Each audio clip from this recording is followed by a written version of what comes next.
Bueno, salud. Este es el espacio radial de la gestión obrera del SECOP. Hoy es lunes. Hoy es lunes y 20 y pico. 28. Lunes 28 de marzo del 2016.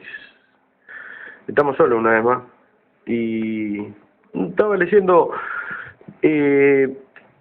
sobre la visita del presidente de Estados Unidos, ¿no? a la Argentina. Lo de Cuba es un tema para analizar más en profundidad, esperando un poco cómo se desarrollan los acontecimientos.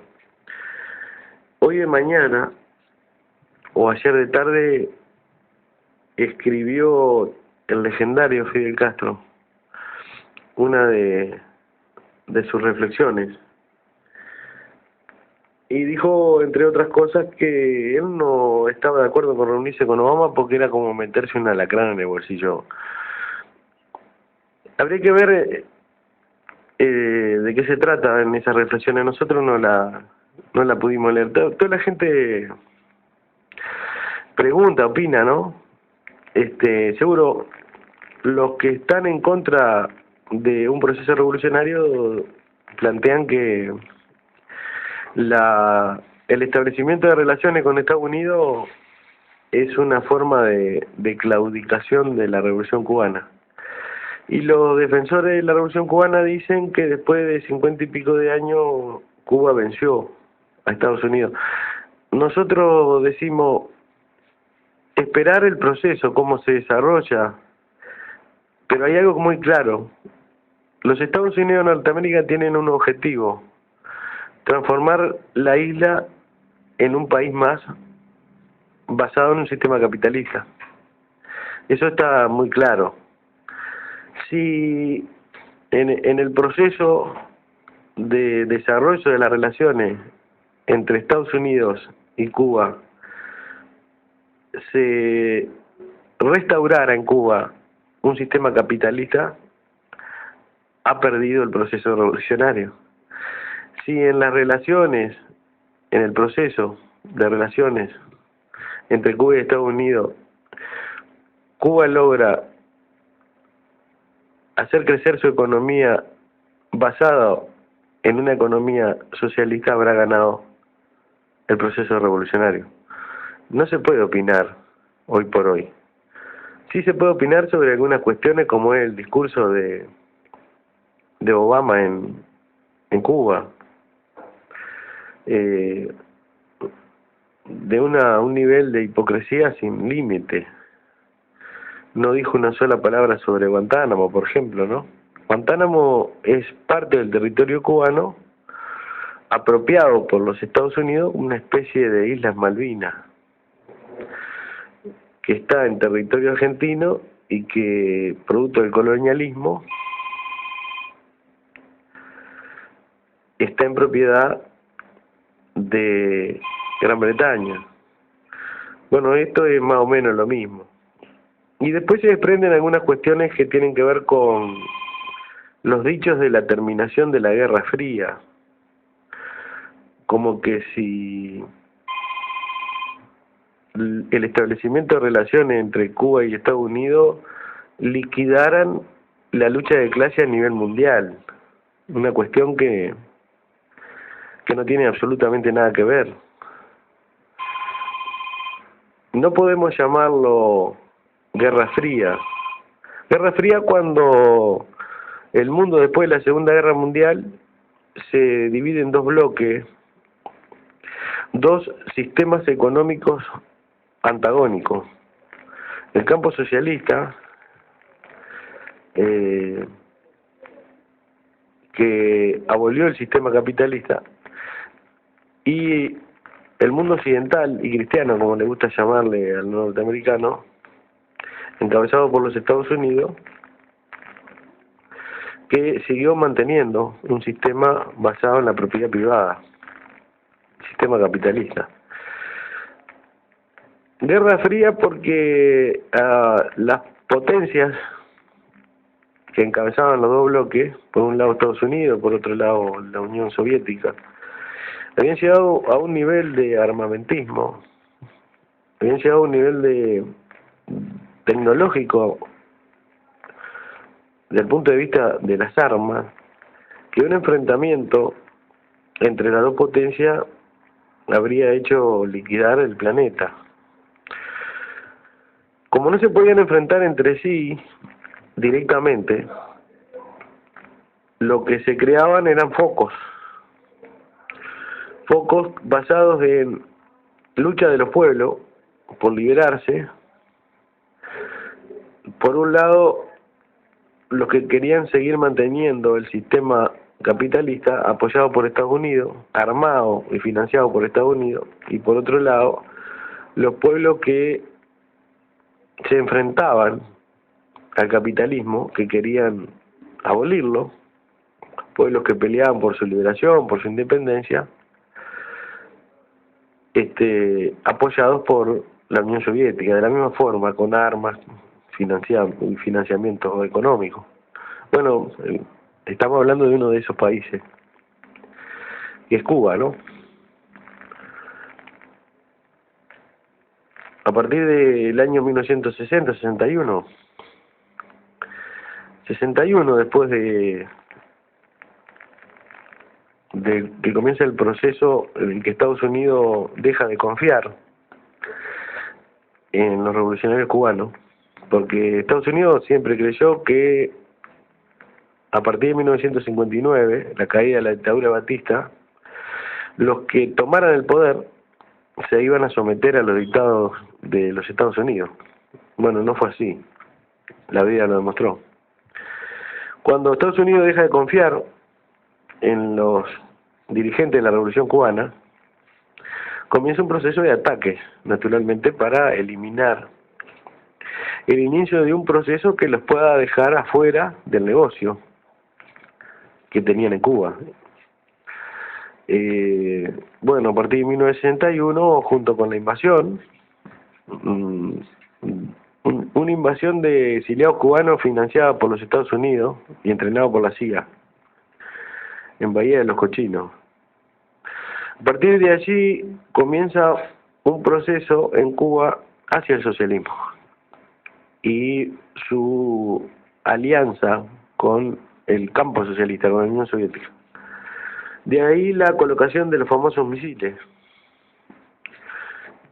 Y bueno, eso es Guerra Fría. Un poco para dar un ejemplo. Estados Unidos financiando a los disidentes cubanos, los contrarrevolucionarios, los que querían seguir manteniendo su privilegio. Muchos de ellos se fueron a Miami. La derecha, ¿verdad? La gente que se benefició con la dictadura de Fulgencio Batista, lograron que el gobierno norteamericano los apoyara, porque también Estados Unidos tenía grandes negocios, igual que la mafia, ¿no? La mafia italoamericana en Cuba.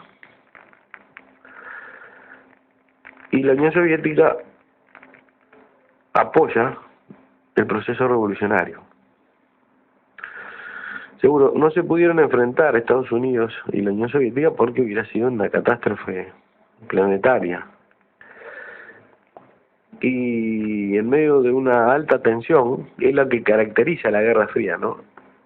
La Guerra Fría se caracteriza por una alta tensión, donde se está a punto de un enfrentamiento mundial, pero que no se concreta justamente por el nivel tecnológico que habían alcanzado tanto Estados Unidos como la Unión Soviética en materia de armamentismo.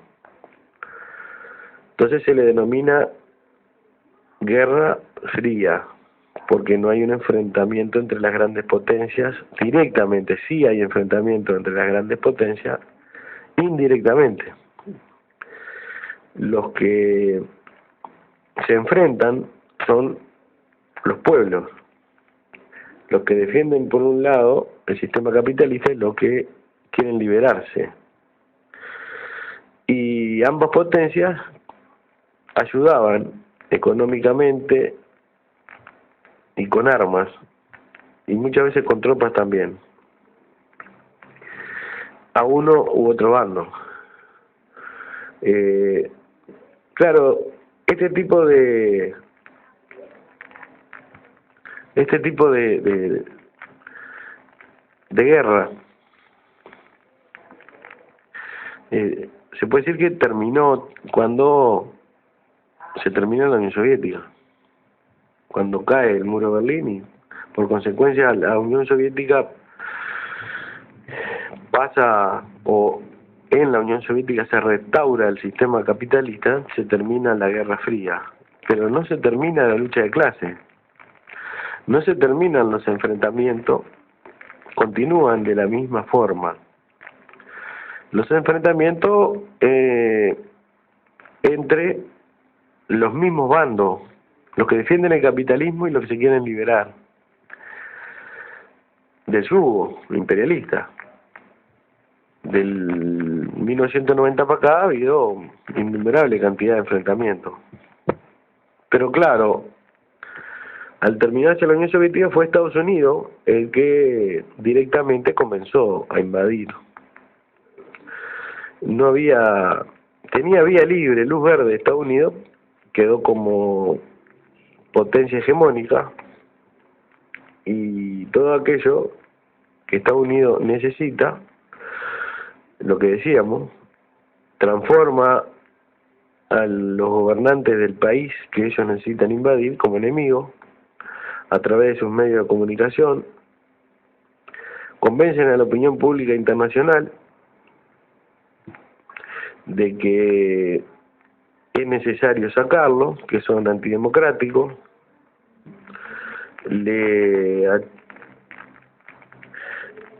los denuncian de cualquier tipo de atrocidad y claro, basado en la mentira, en la calumnia, que es parte de la estrategia propagandista del imperio, logran acallar las voces de denuncia que puedan existir en caso de una invasión y terminan invadiendo. Después la vida demuestra que fue una atrocidad lo que hicieron, pero parece mentira. Por diferentes motivos, la historia vuelve a repetirse una y otra vez. La denuncia internacional, por ejemplo, sobre la invasión a Irak y el destrozo, la masacre que el ejército más poderoso de la tierra hizo en un país que más allá de su gobernante no se alineaba a las políticas de Estados Unidos. Las denuncias después de esa invasión se hicieron sentir a nivel internacional, pero increíblemente al poco tiempo vuelve a repetirse en otro país, ¿verdad? Libia, Egipto, hoy en Siria. Bueno, no es que nos hayamos ido del tema, no tenemos guerra fría, pero tenemos y se seguirá teniendo esa dignidad de los pueblos que existe para enfrentarse a las imposiciones del imperio. Si se quiere, hoy el imperio está siendo frenado por los países emergentes, que lejos de ser socialistas, en defensa de sus intereses y por haber generado una industria a la altura de las circunstancias, haberse liberado, tener su propia industria, su propia producción, producir lo mismo que producen las grandes potencias, hoy se enfrentan en materia económica en el mercado internacional con estas potencias. Es lo que hoy se puede decir ha dividido al mundo en, por un lado, las viejas potencias imperialistas y por otro las nuevas potencias que emergen, también imperialistas. Y es lo que ha frenado en gran medida un proceso, pero que los que sufren las consecuencias son los países que están sometidos, dependientes de los Estados Unidos, de Israel, de Europa, como el nuestro, ¿no?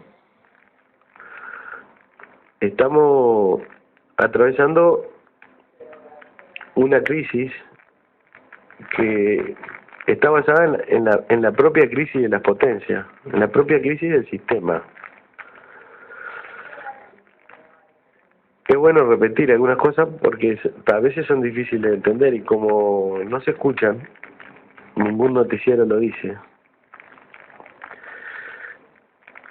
La aparición de los países emergentes ha puesto en difícil situación a Estados Unidos de Norteamérica. Están compitiendo en igualdad de condiciones en el mercado internacional con una potencia que estaba acostumbrada a no tener competencia. Entonces empieza un proceso de ajuste para paliar una situación que le ha hecho perder multimillonarias ganancias al compartirse el mercado internacional. Hemos dado el ejemplo que la China ha invadido el mundo con sus productos y que le ha hecho perder la hegemonía en el mercado internacional a las viejas potencias. Naturalmente que eso significa una pérdida en materia de ganancia. Por consecuencia, se ajusta sobre los países dependientes como el nuestro. Estados Unidos ajusta sobre los países dependientes. Por eso la desesperación por parte de Estados Unidos y Norteamérica de imponer tratados, acuerdos comerciales con nuestros países, los países de Latinoamérica. Por eso la desesperación de los Estados Unidos de eliminar todos los gobiernos que en América Latina no se alineen a sus políticas. Ejemplo, bueno, Venezuela, ¿no? Es el ejemplo más claro. Ahí se tocaron los intereses del capital. Cuando se tocan los intereses del capital, si a eso le agregamos la competencia que le está haciendo los países emergentes en el mercado internacional, podríamos decir lisa y llanamente que existe en las grandes potencias históricas como Estados Unidos una crisis de existencia como potencia. Hoy corre riesgo la propia existencia como potencia. Países que históricamente, a partir de la culminación de la Segunda Guerra Mundial, han sido los que han dominado el mundo. Y eso no es chica cosa. Decía un marxista argentino, hablando de Venezuela, y es muy gráfico, ¿no? Venezuela está dividido en dos bandos. Un bando comandado por las potencias como Estados Unidos y los lacayos, la oligarquía criolla, la burguesía criolla, al servicio de las políticas de Washington, que son una minoría, que han logrado, producto de una guerra económica, captar a gran parte de la población, fundamentalmente clase media y muchos trabajadores, que revoleando la bandera de los Estados Unidos se enfrentan al otro bando, que es el bando de los que defienden el proceso de transformación. Ellos le llaman revolucionario, el proceso de transformación económico, político y social que arrancó con la asunción de Hugo Chávez en 1998. Entonces lo define así: por un lado, los que defienden la soberanía y la independencia, que son los chavistas, y por otro lado, los imbéciles, los idiotas que creen que revoleando la bandera de los Estados Unidos, devolviéndole a los Estados Unidos los recursos naturales, el poder a través de colocar a los lacayos al servicio de Washington, al gobierno, se van a salvar. Los llamo imbéciles porque fundamentalmente a los pobres, ¿no? Clase media y trabajadores, que están junto a la derecha venezolana, que es la oligarquía, la burguesía, los que están al servicio de las políticas de Estados Unidos, los denominan de imbéciles, que se creen que revoleando la bandera de los Estados Unidos, una vez que Estados Unidos le eche mano a Venezuela, se van a salvar. Es imposible que se salven. nadie se puede salvar. Porque se ha llegado a un nivel de voracidad, el capital la necesita imperiosamente para poder hacer frente a las potencias emergentes, para poder volver a tener las ganancias que no le permiten las potencias emergentes tener. Entonces se recrudece la injerencia de Estados Unidos sobre los países dependientes. Por eso decimos que el Uruguay es como un chupete en el ano en materia económica. Se alinea con los perdedores. Se alinea cada día más, estrecha más los lazos con los perdedores. Y el más grande perdedor es Estados Unidos. A pesar de que se vea como una gran potencia, el ejército más poderoso, es uno de los grandes perdedores en este enfrentamiento por la colocación de los productos en el mercado internacional. Eso es bueno saberlo, ¿no? A veces no se puede, hay gente que no alcanza a definir el tema venezolano, que es el tema que siempre debe ser tomado como ejemplo para que la gente que le cuesta comprender algo tan sencillo como es la lucha de clase, algo tan sencillo como es la defensa de la soberanía y la independencia y lo que eso significa. Gente que no alcanza a comprender lo que es capaz de hacer el imperio, ¿no? Porque claro, los medios de comunicación se encargan de disfrazar un montón de cuestiones. Una masacre de un pueblo a través de un bombardeo, una invasión directa, los medios de comunicación lo transforman como una guerra santa, como algo necesario, como una guerra para restaurar la democracia, una invasión para liberar al pueblo. Y terminamos creyéndonos en lo que nos dicen las películas de Hollywood. Siempre hay un héroe, ¿no?, que revolea la bandera norteamericana y que es el bueno, es el paladín de la justicia. Y bueno, y crecemos y nos desarrollamos, llegamos a la adolescencia y nos meten en la cabeza ese tipo de cuestiones. Entonces después no podemos entender qué es lo que pasa. Y cuando se producen manifestaciones en un país donde está dividido porque hay un 50% que defiende la soberanía y la independencia y otro 50% que los denuncia diciendo que es una dictadura y muestran imágenes que hay colas de gente para comprar alimentos y muestran imágenes de represión de parte de la policía a los manifestantes, te ponen en la cabeza algo natural, ¿no? Es natural. Todos estamos en contra de la represión a los manifestantes, ¿verdad? ¿Quién no está en contra de una represión a una manifestación? Pero ellos no te dicen que la manifestación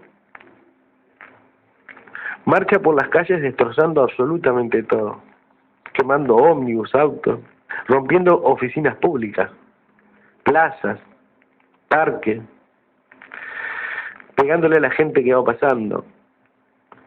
Claro, esa parte no te la muestran, entonces te muestran una manifestación de gente que está oprimida por un gobierno dictatorial. Entonces todos salen a decir que es hora de que el paladín de la justicia tome carta en el asunto. ¿Se acuerdan del Capitán América, del Hombre Araña, de Batman, de Superman? A excepción de Batman, los otros tres, el Capitán América, el Hombre Araña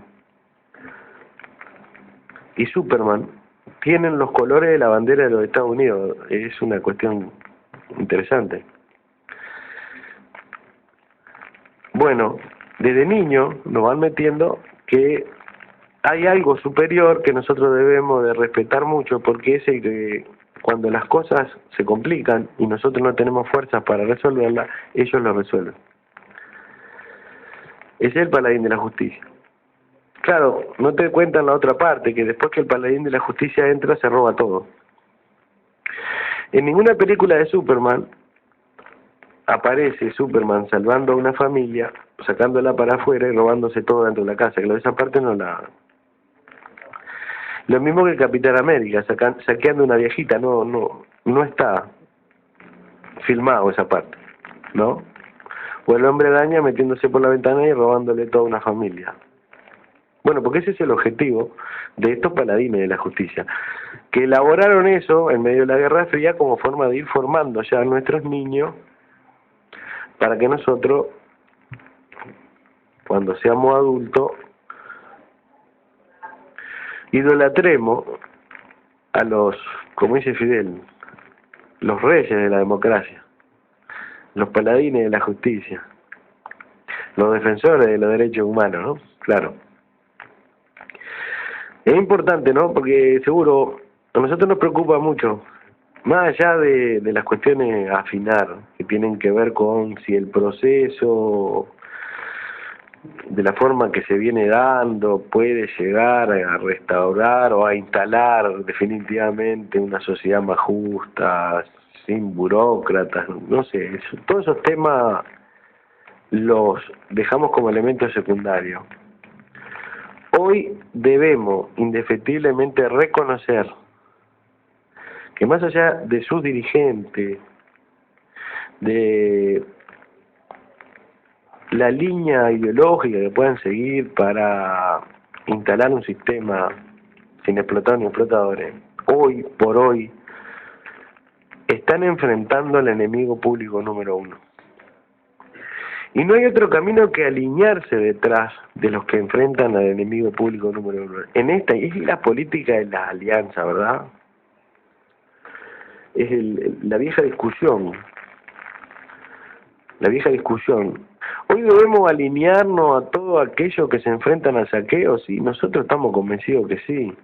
Y algunos te dicen, pero mirá que estás haciendo alianza con el que te viene explotando, como es, por ejemplo, el dueño de la tierra.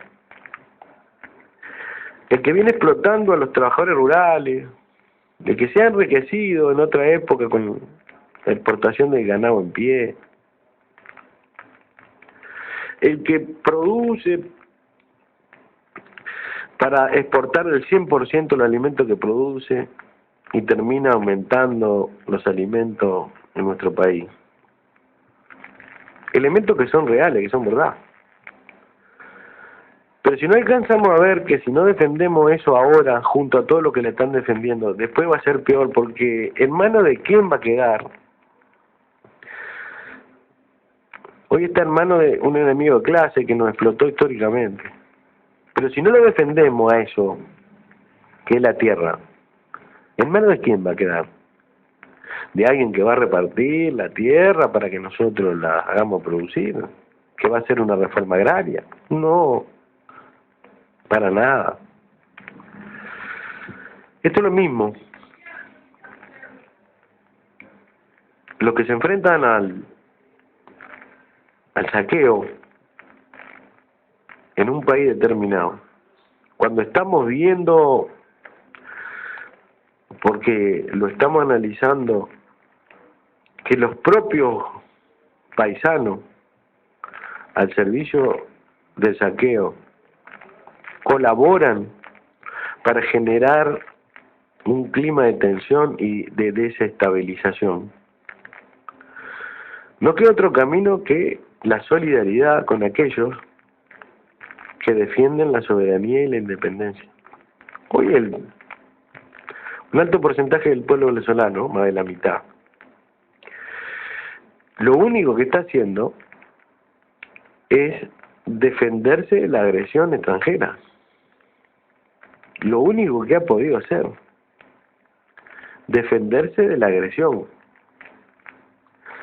Hoy tiene que cerrar fila con todos los sectores que lo entienden para no dejarlos pasar. Y después que frenan la agresión, recién van a poder continuar el camino de la construcción de una sociedad más justa. Ese es el elemento fundamental. Las empresas que producen alimentos han cambiado su producción y son los responsables de que no aparezcan en el mercado los productos que la gente necesita. Producen la misma cantidad, por ejemplo, en envases 5 veces más grandes. El pueblo trabajador compra 1 litro de detergente, para dar un ejemplo, y las empresas al servicio del imperio que producen ese detergente lo quitan de circulación al de litro para producir el de 5 litros. Entonces obliga a que si querés detergente tenés que comprar 5 litros, y comprar 5 litros significa que tengas que comprar menos cosas de las otras que necesitas si querés llevarte ese detergente, que es el ejemplo. Está analizado y está denunciado. Así lo hacen inclusive con lo que ellos llaman el caucho, ¿no? Que son las cubiertas. Las cubiertas para los autos, ¿no? Utilizan las mismas toneladas de caucho y dejan de producir un 80% de las medidas de cubierta para los autos. Y con la misma cantidad de caucho producen cubiertas para camiones y ómnibus. Entonces, a un vasto sector de la clase media que tiene auto, no le permite acceder al cambio de cubierta en sus vehículos. Para dar ejemplo, sin embargo, ellos utilizan la misma cantidad de toneladas de caucho para seguir produciendo cubiertas. Lo que hacen es recortar todo lo que es accesible a la clase media y a la clase trabajadora. Genera un clima de inestabilidad, de rabia, y junto a los medios de comunicación bombardean la cabeza de la gente y responsabilizan naturalmente al gobierno. Y lo que logran es sumar adeptos a una causa que es el suicidio. Entonces genera movilizaciones violentas después que violentaron al pueblo, lo ponen violento y se suman a las marchas violentas de la derecha. Un ejemplo más, en el estado de Miranda, donde gobierna Enrique Capriles, conocido, es gobernador del estado de Miranda. Las manifestaciones no son reprimidas. El gobernador permite que las marchas vayan destrozando todo.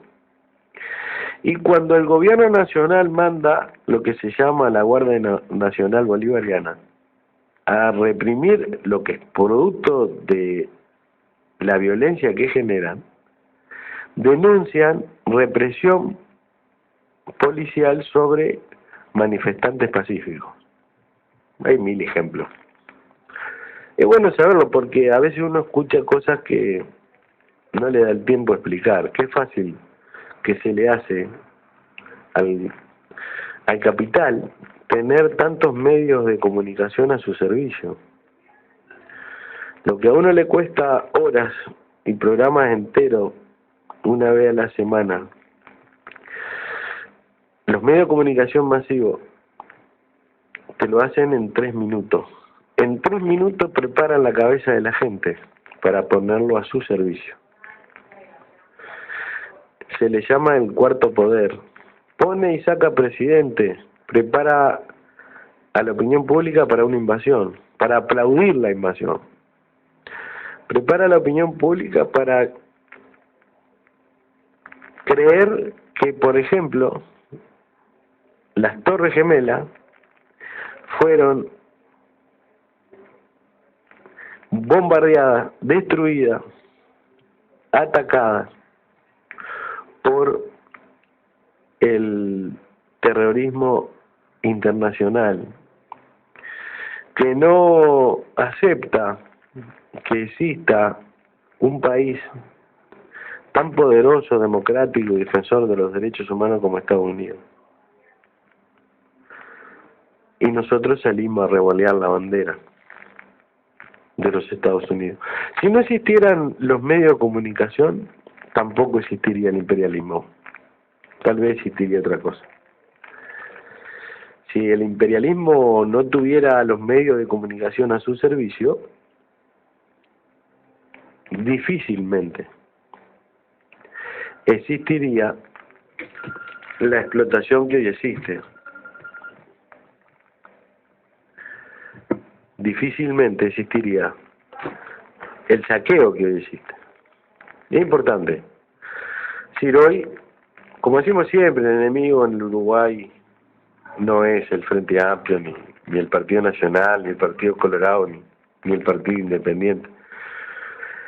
Ellos son los administradores del capital. Ellos son los que permiten el saqueo. Son como una especie de delegados o agentes.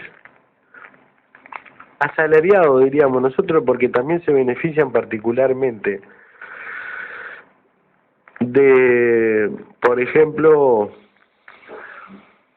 ideas, planteamientos, sugerencias, imposiciones que el capital financiero les impone. La reforma de la salud, que no es otra cosa que privilegiar las instituciones privadas de salud. La reforma de la salud que no es otra cosa que hacer aún más mercancía a la salud.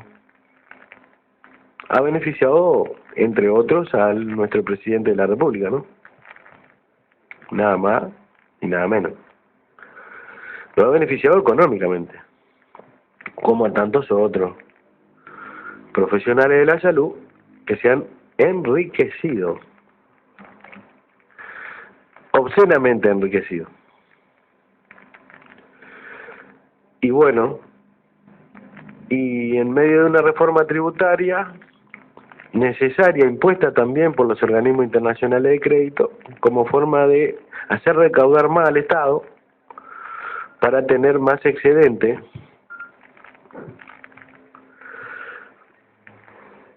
para pagar a sus acreedores, que son ellos, ¿no? Los bancos. Y por otro lado, increíblemente,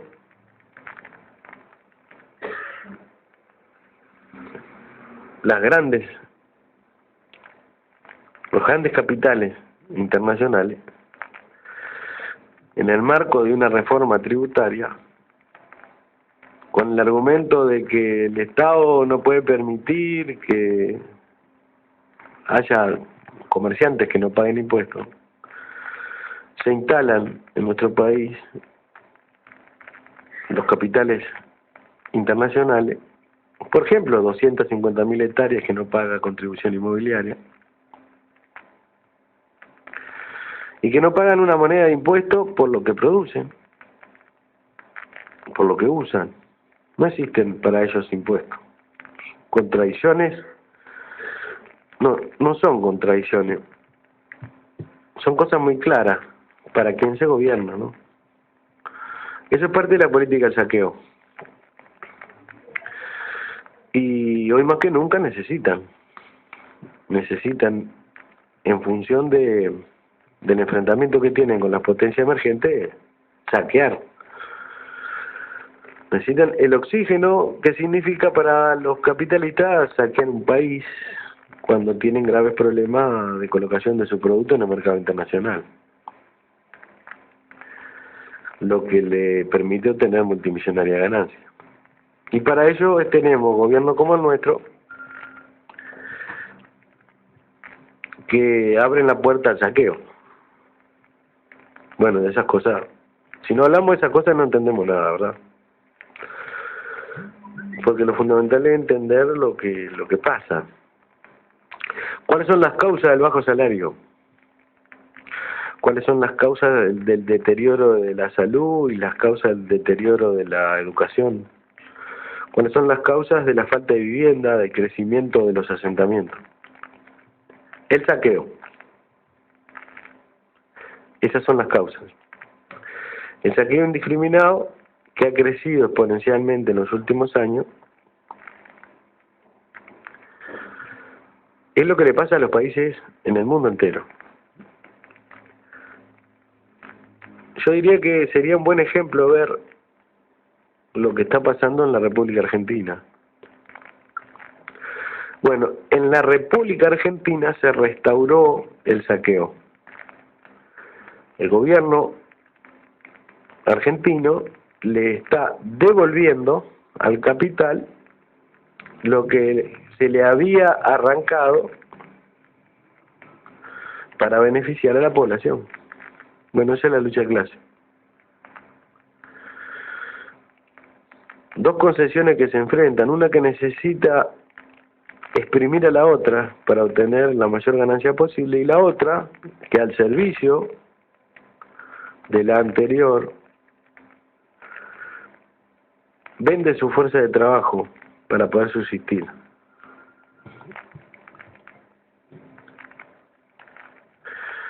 Entonces, según los gobiernos, según las políticas que se aplican en cada uno de los países, vemos para quién se gobierna. Si vas a un país que tiene asentamientos, desocupación, hospitales llenos, alumnos que repiten, escuelas hechas pedazos, liceos jodidos, edificios destruidos, ¿no? Que no hay vivienda para el pueblo, no precisa hacer mucho análisis. El gobierno gobierna para el capital.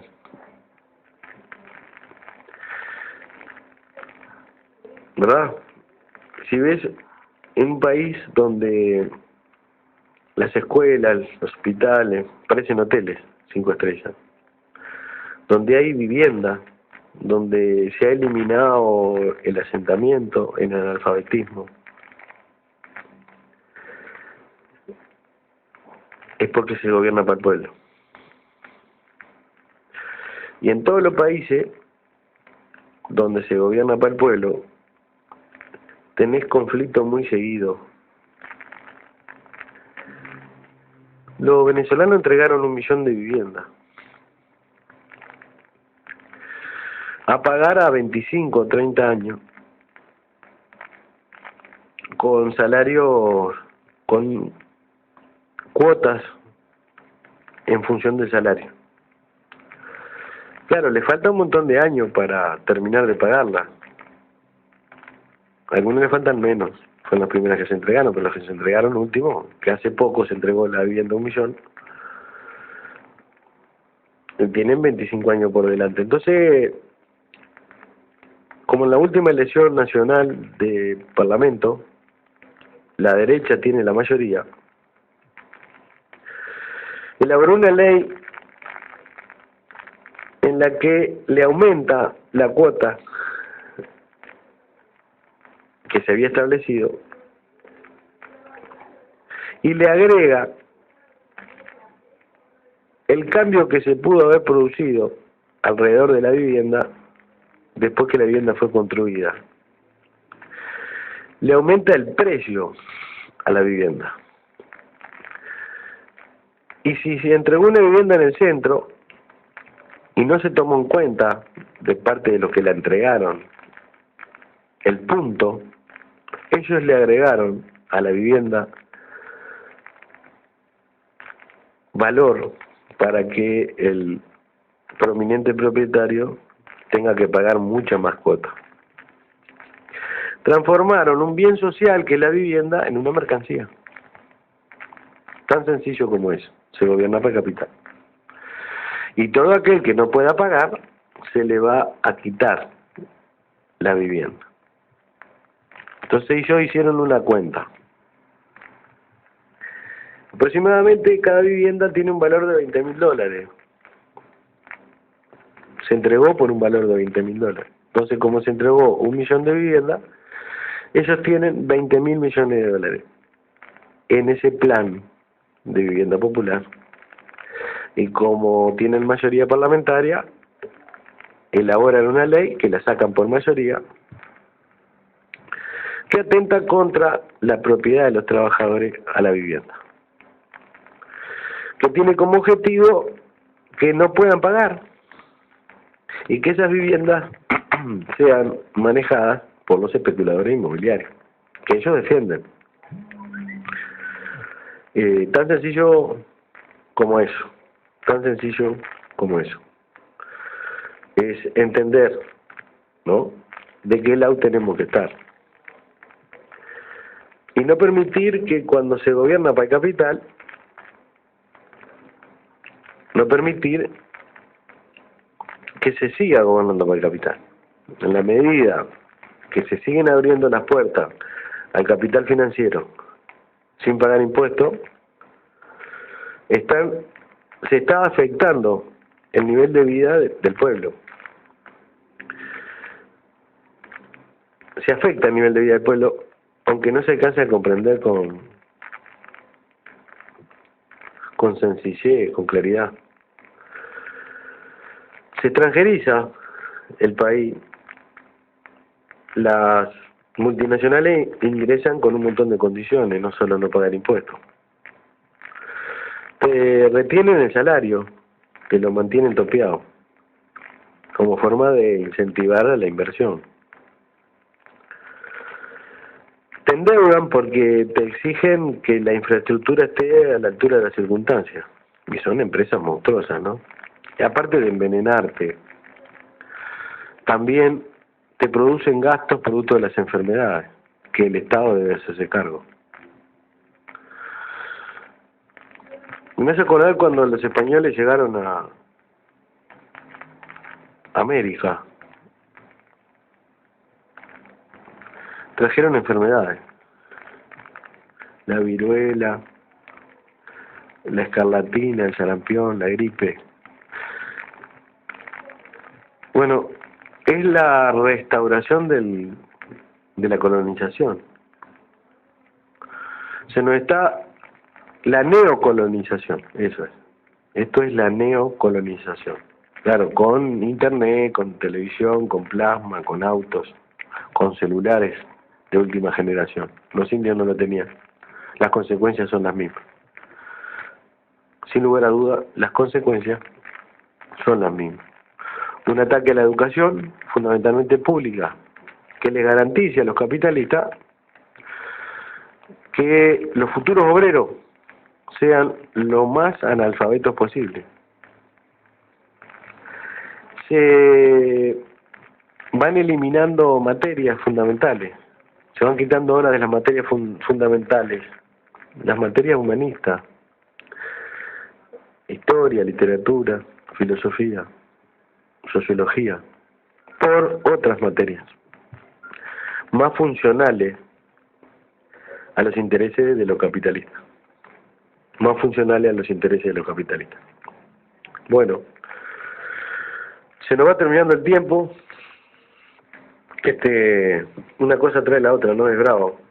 Pero hay tanto para hablar.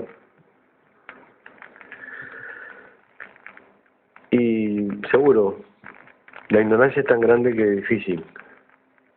No saber por dónde arrancar. Y decimos la ignorancia es grande porque estamos basados en lo que hablamos en la calle, en lo que se comenta, ¿no? Y contra eso tenemos que combatir. Si la población no tiene conocimiento, seguirá siendo esclavo. Seguirá siendo esclavo. Porque somos esclavos, ¿no? Acordemos que somos esclavos. Somos esclavos de un sistema que cada día nos pisotea más, porque nuestros propios gobernantes, le allanan el camino para que eso suceda, y eso es lo más triste. Y a veces escucha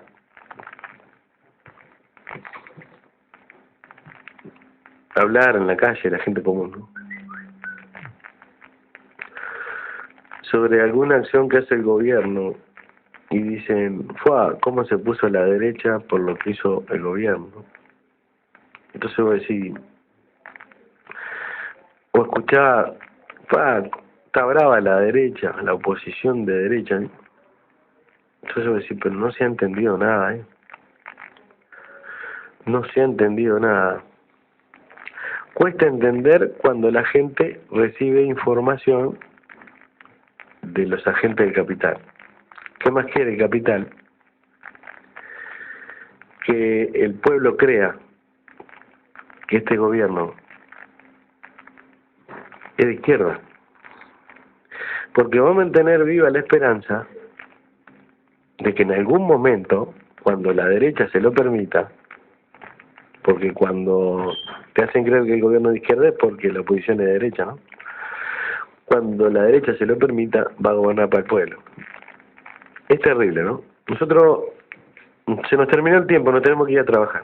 Esperemos que haya servido. Lo ideal es debatir. Los cambios están basados en, fundamentalmente, el debate de ideas. Debe darse el debate de ideas. Sin debate de ideas no hay posibilidad de cambio. Primero hay que ganar la cabeza para que la gente comprenda que vamos rumbo al acantilado. Ese es el término, ¿no? Bueno, no hablamos hoy del movimiento sindical y el papel que está jugando. Lo dejaremos para el sábado. Nos vamos, como siempre, ¿no? Como siempre decimos, primero un saludo a todos los compañeros. Un saludo. Y los micrófonos están abiertos para el debate, como siempre, a veces nos olvidamos de decirlo. Aquel que quiera venir, hay 3 micrófonos acá. Yo sigo viniendo solo. Pueden venir más de uno, o sea, pueden venir 2. Opositores a nuestra forma de pensar, a nuestra forma de analizar. Y tal vez cordialmente y sin pelearse se puede hacer un debate que sería interesante, muy interesante. Como siempre, el que lucha gana, y el que no se muere de hambre.